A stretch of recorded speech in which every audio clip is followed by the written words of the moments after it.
Olá pessoal, bem-vindos a mais uma videoaula em nosso canal. Eu sou o professor Anival Cácer e hoje nós vamos estudar os procedimentos processuais penais. Então, esse aqui vai ser o estudo introdutório sobre os procedimentos e após essa videoaula nós teremos outras que vão falar especificamente sobre cada um dos procedimentos.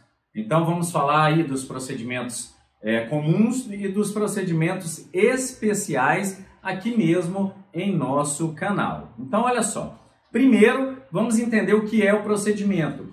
Lá no Código de Processo Penal vai estar escrito dos processos. É um erro terminológico, como tantos outros erros que existem em nosso Código de Processo Penal, que não foi escrito com uma redação, vamos dizer assim, das melhores possíveis para a técnica legislativa. Então, ali não se trata de processos penais. Processo penal nós só temos um, ali se tratam de procedimentos penais. Então vejam só, processo penal é aquilo que a gente viu lá no processo penal 1, que é o procedimento, é um conjunto de procedimentos que vão levar alguém desde a suspeita de culpa até a confirmação ou a refutação da culpa através de uma série de atos que garantem ao acusado o correto processamento, garantindo-lhe todos os direitos e garantias fundamentais. Então, olha só, o processo penal é como se fosse o título do filme, não é? E procedimento é cada capítulo dele. Então, nós temos capítulos concatenados que vão levar até aquele fim pretendido. Então, vai ser uma série de atos concatenados e ligados que vão levar o processo à sua conclusão. A conclusão ideal, que é aquela no momento da sentença, ou em alguns casos, conclusões prematuras que vão extinguir o processo ou vão suspender o processo antes que ele chegue até o seu fim. Então é como um fluxograma. O estudo do processo penal é como um fluxograma. Para quem tem acesso ao nosso material de sala de aula, a nossa apostila, então lá vocês conseguem ver desenhados os diversos fluxogramas de procedimentos dos mais diversos do processo penal. Procedimentos, então, vão ser essa série de atos, então, concatenados, guiando o processo até o seu fim, né, depois que ele for iniciado. Então, esses passos, eles constituem-se em garantia ao acusado, tá, de que só será condenado, tá, depois de todos os atos completados. Então, procedimento é garantia. Esse é o devido processo legal, é o que nós buscamos aí com as regras procedimentais no processo penal. Então vai ser, como eu disse, um fluxograma. Então se isso acontecer, então aconteça isso. É como um fluxograma que se desenha para uma linguagem de programação. E é bem isso, porque o processo e seus atos procedimentais têm que ser exatamente iguais para qualquer pessoa que esteja sendo processada penalmente. Então, nós vamos ter uma série de atos desde o início, desde a postulação do caso penal até a resolução do caso penal. Seja essa resolução no momento da sentença, seja essa resolução em uma decisão interlocutória, então no decurso do processo. Pois bem, nós temos diversos tipos de procedimentos. Então, no Código de Processo Penal, mais uma vez, por falha terminológica, vai estar escrito lá, os processos. Mas não é bem isso, são os procedimentos do processo, que é o único do processo penal. Então, nós temos os procedimentos comuns e os procedimentos especiais. Então, olha só, os procedimentos comuns e os procedimentos especiais. Então, vai depender do tipo de crime e da quantidade de pena para que a gente saiba por qual rito esse procedimento, esse crime vai ser processado, tá? Então vejam só, o procedimento comum, ele é previsto no próprio CPP e ele é dividido lá no CPP em procedimento ordinário e procedimento sumário. Lá no CPP, ele traz uma previsão também do sumaríssimo. Só que o procedimento sumaríssimo é previsto em uma legislação especial, que é a Lei 9.099, a Lei dos Juizados Especiais Criminais. Então, ali vai ter o rito sumaríssimo. Então esses são os comuns. Então independe da espécie de crimes.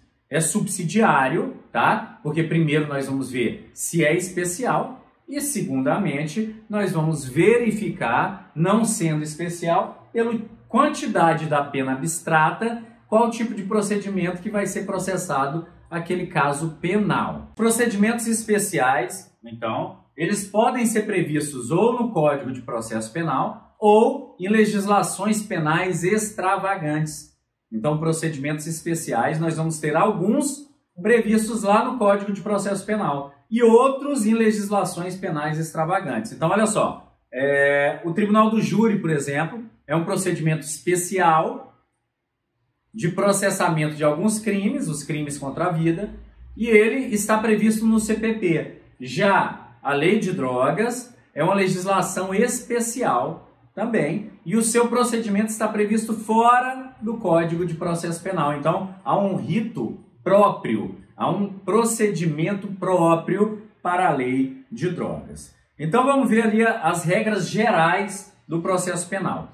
Então, quando a gente parte do artigo 394, nós vamos entender que o Código de Processo Penal ele traz algumas regras gerais que vão ser aplicadas subsidiariamente a todos os procedimentos que não tiverem legislação contrária àquela. Então essas vão ser as regras gerais de processamento penal, portanto as regras mais importantes para que a gente tenha conhecimento. Então olha só, nós temos, como nós vimos, os procedimentos comuns e os procedimentos especiais. Mais importante do que isso, nós temos as regras gerais trazidas aí pelo Código de Processo Penal. Todos esses procedimentos eles foram alterados na reforma de 2008. Então, esses procedimentos eles trouxeram uma atualização constitucional aos procedimentos que nós temos no nosso Código de Processo Penal. Então, trouxe um certo filtro constitucional permitindo que, por exemplo, o contraditório fosse plenamente aplicado aos procedimentos processuais penais. Então, vejam só, nós temos dentro do Código de Processo Penal, a partir do artigo 394, algumas regras que vão ser aplicadas a todo e qualquer procedimento, seja ele do processo penal ou fora do processo penal, desde que, veja só, desde que esses procedimentos não tenham regras que disponham em contrário. Então, sempre que houver uma lacuna ou alguma disposição que não fale o contrário do que nós vamos ver aqui hoje, nós vamos aplicar subsidiariamente o artigo 395, 396, 396A e 397 do Código de Processo Penal. Então, são muito importantes esses artigos. Então, olha só, são poucos, 395, 396, 397, ou 396A. Então, são 4 dispositivos apenas, que vão ser as regras do recebimento do caso penal, da petição inicial acusatória, e o processamento até a verificação se é possível ou não a absolvição sumária. Então, vai se aplicar a todos, exceto ao rito do júri, por expressa previsão lá no 394 do nosso Código de Processo Penal. Então vamos lá. Primeira coisa que nós temos que analisar. Estando diante de um crime, nós temos que analisar primeiro aonde, em qual rito que vai se processar esse crime. E para saber em qual rito vai se processar esse crime, a primeira pergunta que você vai se fazer é: trata-se de um procedimento especial? Esse crime tem um procedimento especial? E para isso, você tem que conhecer as legislações que nós vamos estudar daqui em diante, tá? Então, por exemplo, quando se está diante de um crime de tráfico de drogas, há uma legislação especial, a Lei 11.343 de 2006. Dentro dessa legislação há um procedimento processual. Então, nós já sabemos, olha, não vai se aplicar o procedimento comum, e sim um especial. Qual? O da Lei de Drogas. Então lá vai ter todo o processamento. E no que estiver dissoante e dispondo o contrário do Código de Processo Penal, desde o princípio ele vai ser processado de forma diferente. Então, se for diferente, use o rito previsto, tá? Subsidiariamente utilizando do 395 ao 397. Se não for especial, significa que é comum. Então, olha só, drogas tem procedimento especial. Os crimes contra a vida, tribunal do júri. Os crimes contra a honra tem uma parte do procedimento que é especial. Os crimes praticados por servidores no uso de suas funções tem um detalhe que é especial, tá? Crimes falimentares tem detalhes que são especiais, mas via de regra nós vamos aplicar o procedimento comum. A grande maioria dos tipos que nós temos, dos quase 1.700 tipos, vão ser processados pelo rito comum. E se ele for comum, para saber em qual procedimento que ele será processado, nós vamos ter que analisar o quê? A pena máxima. Se a pena máxima, abstratamente combinada, for superior ou igual a 4 anos, vai ser o comum ordinário. Se a pena máxima for inferior a 4 anos e superior a 2 anos, então um rol muito pequeno de crimes, nós vamos estar diante do processamento no rito sumário. E se o crime tiver pena em abstrato de até 2 anos, vai se processar aí no juizado especial criminal, então vai ser o procedimento sumaríssimo. Então nós vamos estudar todos esses procedimentos aqui. Mas hoje nós vamos estudar essas regras gerais aplicáveis a todos, o 395 ao 397 do CPP. Importante salientar também que há prioridade de tramitação para os crimes hediondos em qualquer instância que eles correrem. Então, como são crimes especialmente tratados por nossa legislação, eles vão ter prioridade de tramitação sobre todos os demais, tá? Os crimes hediondos, para lembrar, Lei 8.072, lá nós vamos ter o rol de crimes hediondos. Bom, então, primeiro passo. O primeiro dispositivo geral que nós temos lá no Código de Processo Penal é o artigo 395, que é o recebimento ou a rejeição da inicial acusatória. Então, é a verificação do juiz se ele inicia ou não o processo. Então, o Ministério Público, através da ação penal, ele vai postular, ou o querelante, por meio da queixa-crime. Então, Ministério Público, através da denúncia, ou querelante, através da queixa-crime, eles vão postular em juízo a condenação. O Ministério Público, quando peticiona a denúncia, o que ele está postulando é a condenação daquela ou aquelas pessoas. Então, ele pede, olha, excelência, eu entendo que há elemento suficiente para iniciar-se um processo e peço para que essas pessoas sejam condenadas pelos crimes A, B e C. Enfim, esse é o pedido inicial, seja pelo MP, no caso de ação pública, seja pelo querelante, em caso de ação privada. Então, olha só. Então, o 395 ele vai trazer elementos negativos. Ele vai apresentar elementos que vão fazer com que o juiz rejeite a inicial, caso algum desses elementos não estejam completos ou não estejam constando na inicial acusatória. Então, o primeiro deles é a inépcia da inicial, que diz respeito à falta das fórmulas básicas, a falta de elementos que são essenciais para que o juiz possa apreciar esse caso penal. Então, vejam, primeiro cabe ressaltar que o juiz faz uma avaliação de cognição horizontalizada da inicial acusatória. Significa dizer, no português bendito, que o juiz vai analisar por cima, por alto. Ele não vai adentrar no mérito, ele não vai se aprofundar na questão. Então vejam, quando eu falo cognição horizontalizada, ele vai olhar por cima. Quando eu falo cognição verticalizada, ele vai olhar a fundo, ele vai no mérito da questão. Este não é o momento do juiz avaliar o mérito. Importante dizer ainda que se o juiz de garantia tivesse instituído, como a lei, o pacote anticrime pretendeu, e se não estivessem os dispositivos suspensos, essa etapa do recebimento ou rejeição seria feito pelo juiz de garantias. Exatamente para que o juiz de instrução não tivesse contato com a causa antes do contraditório estar estabelecido. Então veja, nesta etapa ainda não está estabelecido o contraditório. Há uma mera postulação em juízo. Há um mero exercício da ação penal, exercido ou pelo Ministério Público ou pelo querelante, tá? Então, há uma postulação. Há uma postulação em juízo. Então, vamos ver. Primeiro,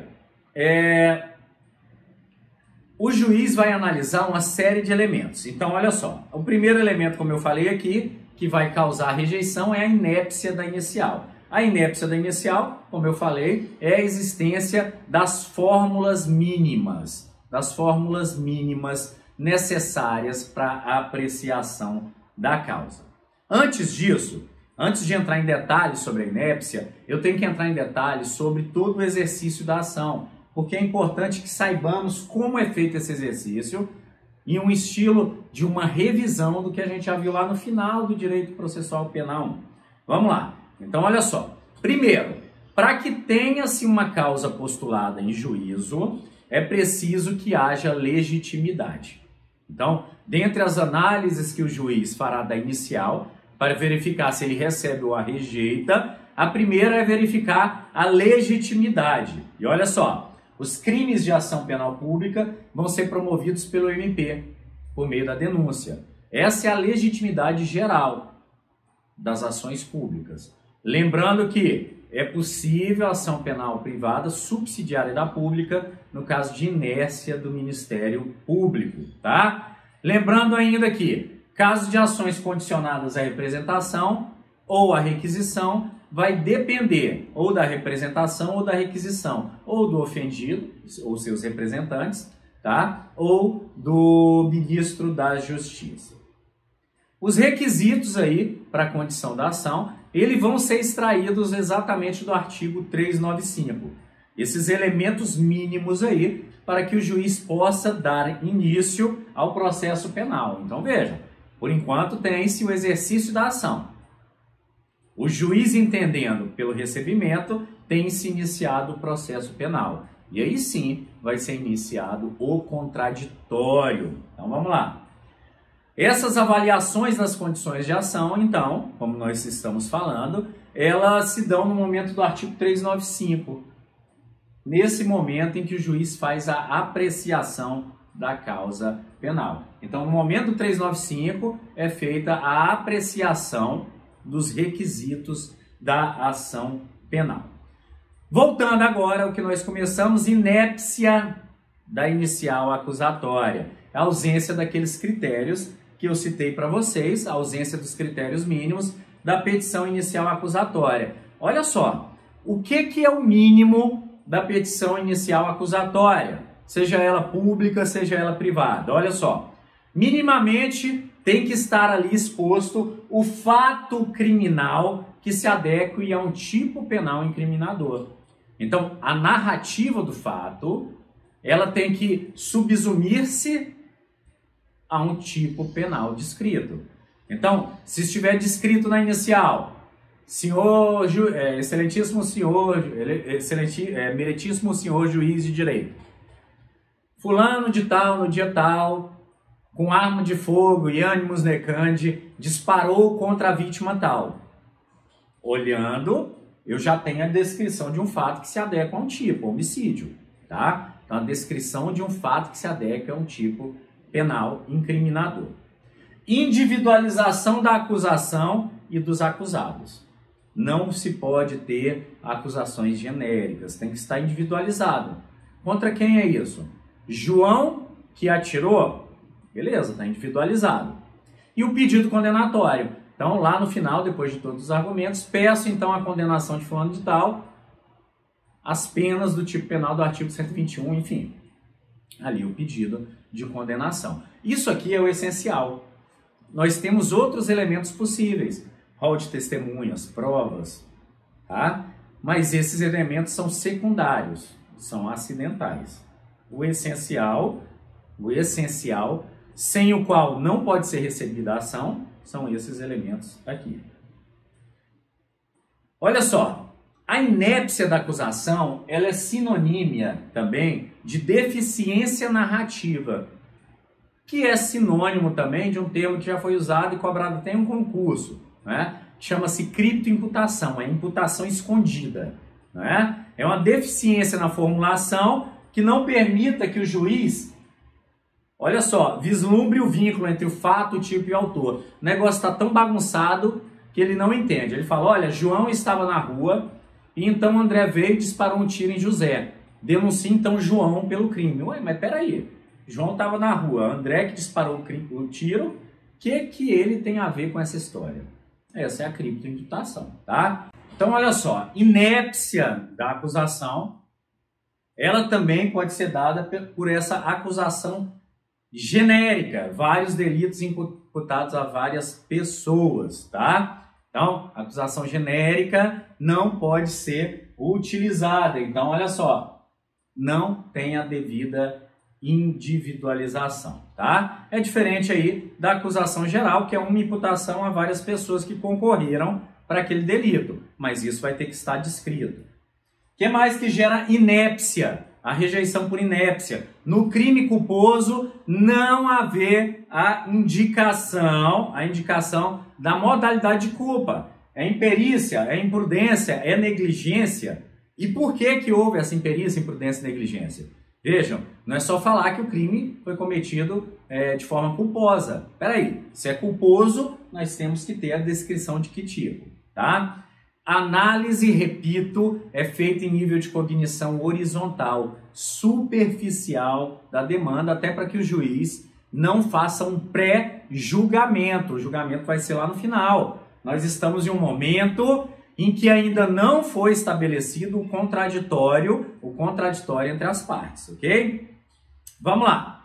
Pressupostos e condições da ação. Então, inépcia são aqueles elementos. Agora, segunda questão que pode levar à rejeição. Pressupostos e condições da ação, que são o quê? Categorias lógico-jurídicas, sem as quais não é possível a formação da relação jurídico-processual. Resumindo, sem as quais não pode existir o processo. Então vamos lá. Relativos às partes, quanto ao acusador, já falei para vocês, legitimidade ad causa. Quem pode propor aquela ação? Se for ação pública, o Ministério Público, ação privada, o querelante. Então, legitimidade analisada também. Se não for legítimo, o juiz rejeita a inicial. Quanto ao acusado, possibilidade de figurar no polo passivo. Só maiores de 18 anos que podem figurar. Parlamentares que tenham cometido um crime no âmbito das suas imunidades não podem figurar também. Diplomatas, enfim, todos que estejam albergados ou pela imunidade ou os inimputáveis. Seres inanimados também não podem. Animais também não podem figurar no polo passivo, tá? Então, isso é analisado. Relativo ao objeto da ação, quanto à originalidade. Então, se o juiz verificar nessa cognição horizontalizada que já há uma ação correndo, ou que já foi julgada uma ação por aquele mesmo fato, olha, não é o mesmo crime, pelo mesmo fato, e entendendo, vai entender então pela rejeição dela, ou vai remeter para o juízo que já esteja processando, tá? Evitando assim o bis in idem processual. Quanto ao direito negocial penal, se o juiz verificar que foi feito um acordo de não persecução, que foi homologado e não houve descumprimento de cláusula, isso impede o Ministério Público de propor ação, ainda que seja um outro promotor. Vejam só, quando foi negociado dentro daquelas condições do acordo de não persecução, não é possível a propositura de ação penal. Quem não estudou acordo de não persecução, nós temos um vídeo em nosso canal só sobre isso. Então, quem não estudou, corra lá e assista acordo de não persecução penal. Nós temos ainda condições especiais da ação, sem as quais o juiz também vai rejeitar, sem as quais também é impossível exercer o direito da ação penal. O juiz vai rejeitar a ação. Olha só, queixa-crime sem procuração específica. Então, a queixa-crime, o advogado precisa ter procurações específicas. sendo mencionado ali o fato delituoso e o querelado. Casos de extraterritorialidade, é preciso a comprovação da entrada do agente no território nacional. No caso de crimes praticados pelo presidente, vice-presidente e ministros, é preciso a autorização da Câmara dos Deputados para que haja o recebimento da inicial. Então vejam, são condições especiais da ação.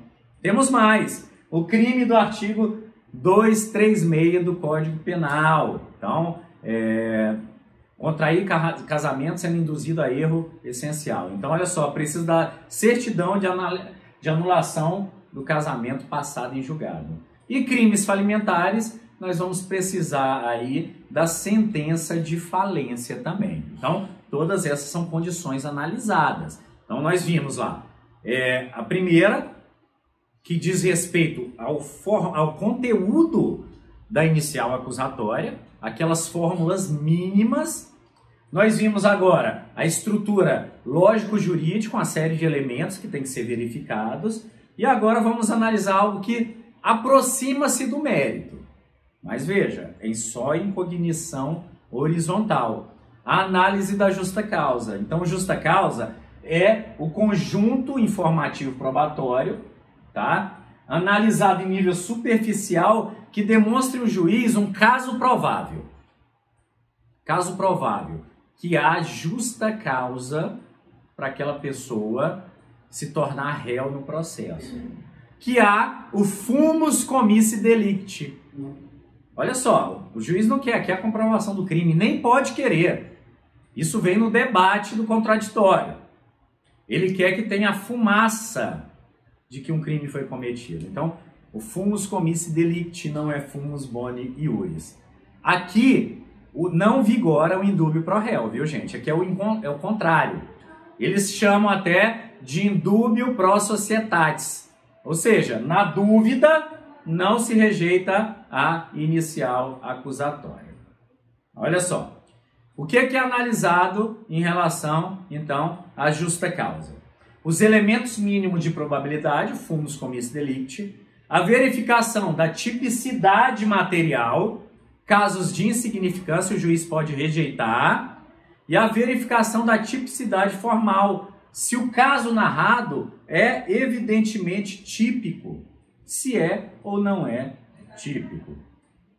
Pois bem, pessoal, quando o juiz não rejeita a inicial, então vai ser o caso de recebê-la. Em recebendo a inicial acusatória, o juiz entende como viável o caso penal e, sendo viável, chega o momento de estabelecer o contraditório.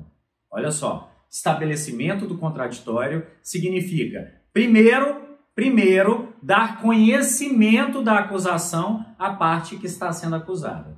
E segundo, permitir que a parte que está sendo acusada responda a essa acusação, trazendo a sua versão dos fatos. Então vejam, nessa etapa o juiz vai fazer o chamamento da parte adversarial para o processo penal.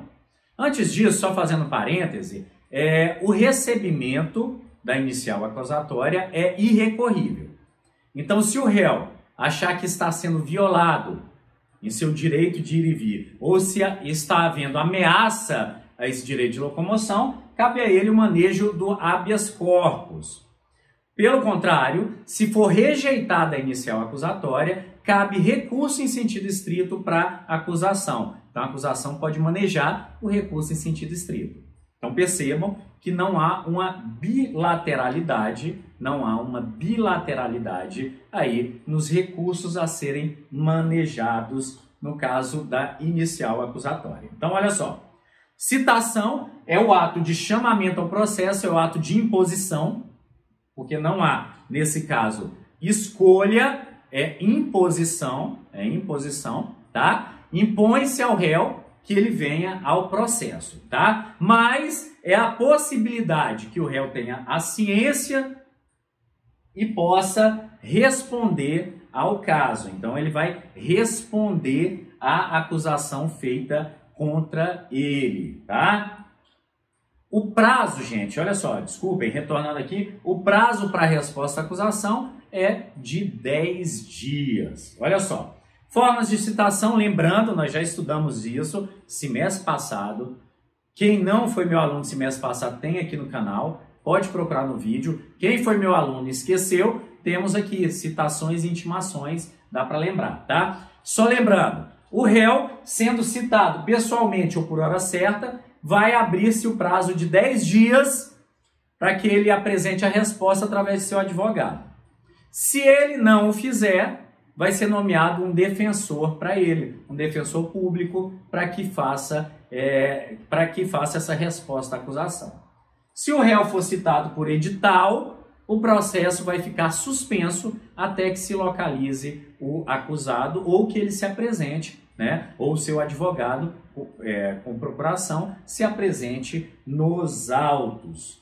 A resposta à acusação ela vai conter o quê? Bom, é a versão que vai contrapor-se à versão acusatória. Então vai poder arguir preliminares, oferecer documentos, justificações, qualquer tipo de prova ele vai especificar, rol de testemunhas e tudo o que achar importante para a defesa.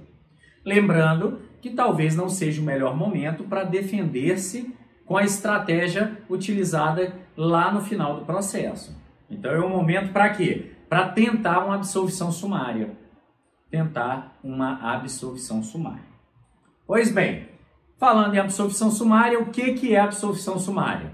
É a possibilidade de o juiz, tendo a versão da acusação e tendo a versão da defesa, possa fazer uma avaliação sumária, uma avaliação horizontal e verificar se ele pode extinguir o processo ali, absolvendo sumariamente o acusado. Quais que vão ser as possibilidades de absolvição do acusado? Olha só, causa excludente de ilicitude, o primeiro caso. Manifesta, gente, olha só, tem que ser uma causa primo ictu oculi, vista o primeiro golpe de vista. Então tem que ser uma causa evidente, de excludente de ilicitude, tá? Exercício regular de um direito, legítima defesa, estado de necessidade, ok? Qualquer uma das 4 aí excludentes de ilicitude. Causa manifesta desculpante, que é a excludente de culpabilidade. Então, se tiver alguma excludente de culpabilidade manifesta, o juiz também vai poder absolver. Exceto inimputabilidade. Por quê, professor? Bom, porque inimputabilidade, o juiz vai absolver impropriamente o acusado lá no finalzinho do processo. Atipicidade evidente.